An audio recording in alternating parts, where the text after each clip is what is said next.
안녕하십니까 믿음의 형제자매 여러분. 저는 오늘 이 시간에 헬라어 원어에 대해서 여러분께 중요한 정보를 말씀을 드리고자 이 영상을 만들게 되었습니다.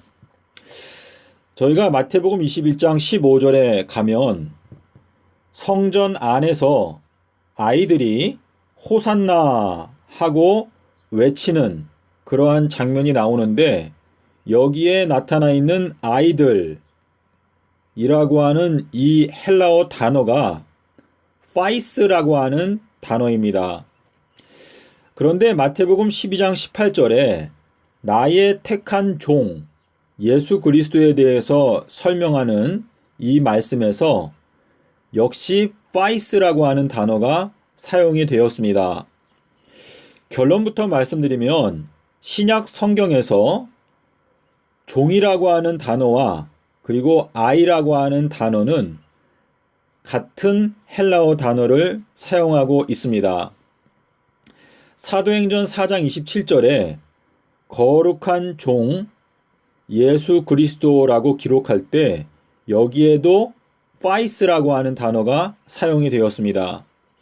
사도행전 4장 25절에 주의 종 다윗을 설명할 때도 역시 파이스라고 하는 단어가 사용이 되었습니다. 우리 마태복음 2장 16절에 보면 헤롯 왕이 2살 미만의 남자 아이들은 모두 다 죽여라 라고 명령할 때 여기에 이 남자 아이들이라고 하는 이 단어도 역시 파이스라고 하는 단어가 사용이 되었습니다. 저희가 이 계시록 12장 5절에 가면 철장 권세를 가진 남자아이가 태어나고 그 남자아이가 하나님 보좌 앞으로 올려가더라 라고 하는 예언이 나옵니다. 그런데 여기에 나타나 있는 이 아이라고 하는 이 단어하고 저희가 마태복음 2장 18절에 가면 여기에 2살 미만의 남자아이들을 다 죽였을 때 거기에 라헬이 자식이 없으므로 위로받기를 거절했다 라고 하는 단어가 나옵니다. 여기에 이 자식이라고 하는 이 단어와 계시록 12장에 나오는 아이라고 하는 단어가 같은 단어입니다.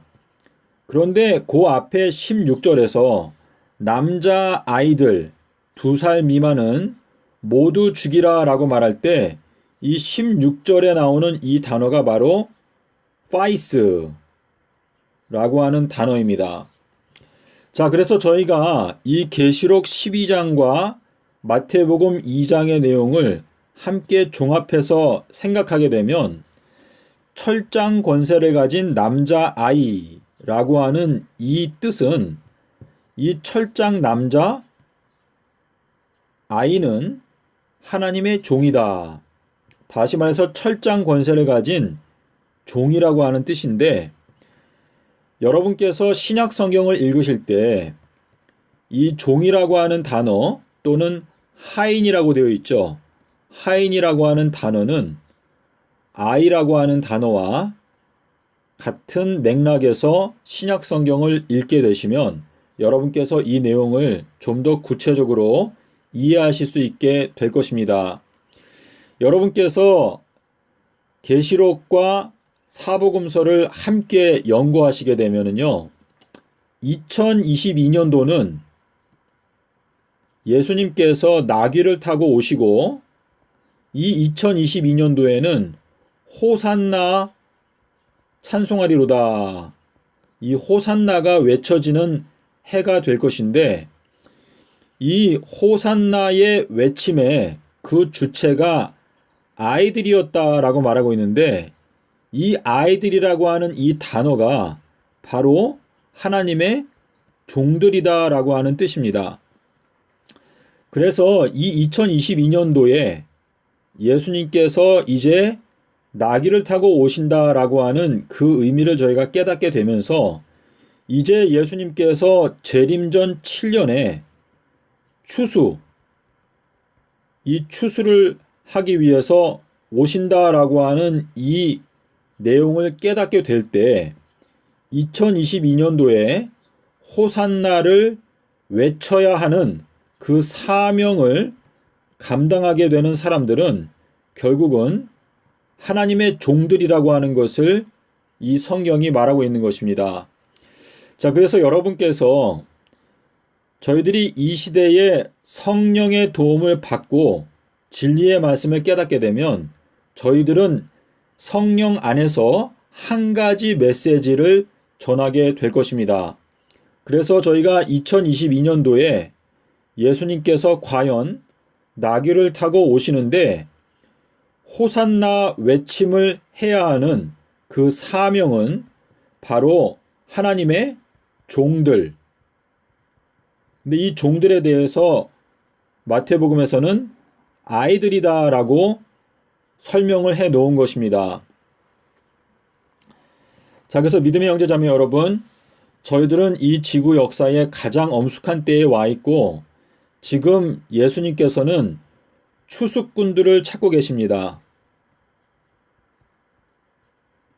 자, 이 추수꾼들이 되기 위한 조건은 무엇인가 하면 누가복음 14장 26절에 보시면은요.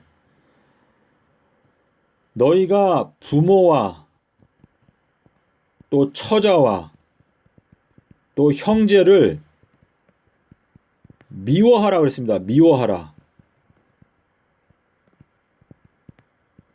그리고 심지어 자기의 목숨까지도 미워하지 아니하면 능히 나의 제자가 될 수 없다라고 말씀을 하셨는데요.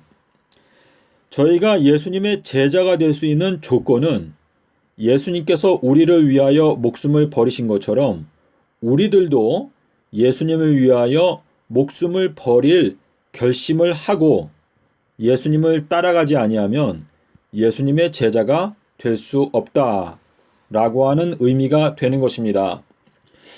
자, 지금 이사야서 6장 8절에 보시면 예수님께서 말씀하시기를 내가 누구를 보내고 누가 우리를 위하여 갈꼬라고 사람을 찾고 계십니다.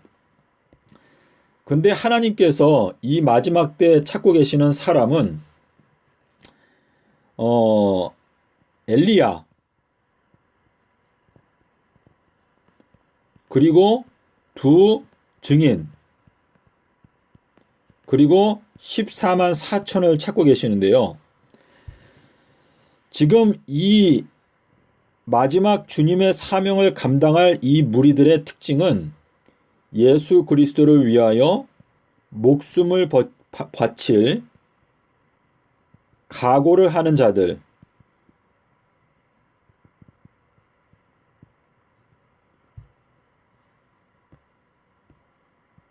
그러한 자들이 바로 이 주님의 제자들이 될 수 있게 될 것입니다.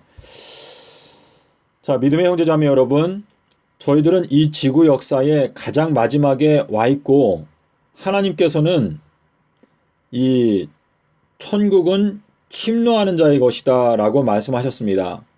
율법과 선지자는 침례 요한까지인데 이 침례 요한 때부터 천국은 침노를 당한다. 침노하는 자는 빼앗게 된다라고 말씀하셨습니다. 자, 이 침례 요한까지라고 하는 것은 이거는 AD 26년까지다라고 하는 뜻인데요.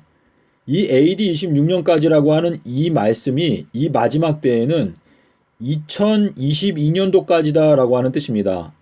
율법과 선지자는 2022년도까지이니 2022년도부터는 천국이 침노를 당하고 침노하는 자는 빼앗게 된다라고 말했는데 이 빼앗는다라고 하는 이 단어는 데살로니가전서 4장 17절에서는 승천한다라고 하는 단어로 사용이 되었습니다. 다시 말해서 예수님께서는 이 지구 마귀의 이 나라에서 그분의 자녀들을 뺏어가기를 원하십니다.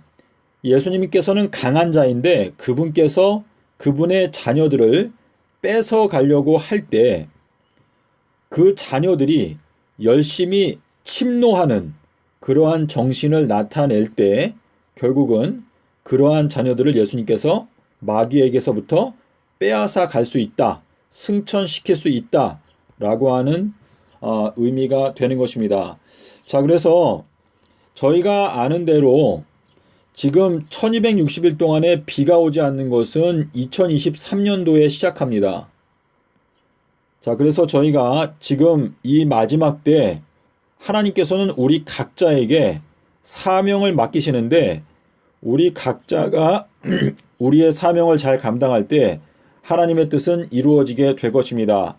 부디 여러분께서 부지런한 마음으로 이 말씀을 살핌으로 빛의 아들들이 되기 위해서 노력하는 여러분과 저가 되었으면 좋겠습니다. 감사합니다.